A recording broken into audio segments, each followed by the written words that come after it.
खूप दिवसाचा प्लॅन आज सक्सेसफुल होणार आहे। तर आम्ही चाललोत निर्मलच्या वंडरलँडला।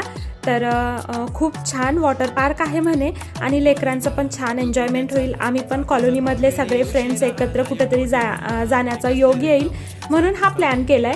म्हणजे सगळ्यांच्या ओळखी छान होतील म्हणून। तर जाताना तर लेकरांनी फुल मस्ती केली आणि कधी वंडरलँड येईल अशी एक्साइटमेंट सगळ्यांनाच होती। फायनली आता आम्ही इथं पोहोचलोत आणि इथे इतके मस्त पॉईंट होते ना, तर आम्ही इतकं जास्त एन्जॉय केलं ना, म्हणजे पैसा वसूल असा आमचा आजची ट्रिप झालेली आहे। तर सगळेच फ्रेंड्स म्हणा सगळे आमच्यासाठी नवीन होते, पण इतकं लवकर आम्ही घुलून मिळून गेलो ना। इतक्या मोठ्या राईड होत्या, मला तर इतकी भीती वाटती, पण तरी पण मी ट्राय केलं। मस्त सगळ्यांनी डान्स, पाण्यामध्ये खूप सारा एन्जॉयमेंट असं तसं झालं आणि आम्ही जेवणासाठी बाहेर निघलो। तितक्यात मला माझी फ्रेंड दिसली, म्हणजे नेहमी रोज सोबत राहणारी मैत्रीण। आम्ही लास्ट टाइम तिच्या लग्नात भेटलो होतो, तेव्हापासून आमची भेट नाही। म्हणजे लग्न झाल्यावर कसं होतं सगळं, तर दोघी भेटलो आणि डोळ्यातलं पाणी थांबायला तयार नव्हतं आणि बोलायला शब्द नव्हता।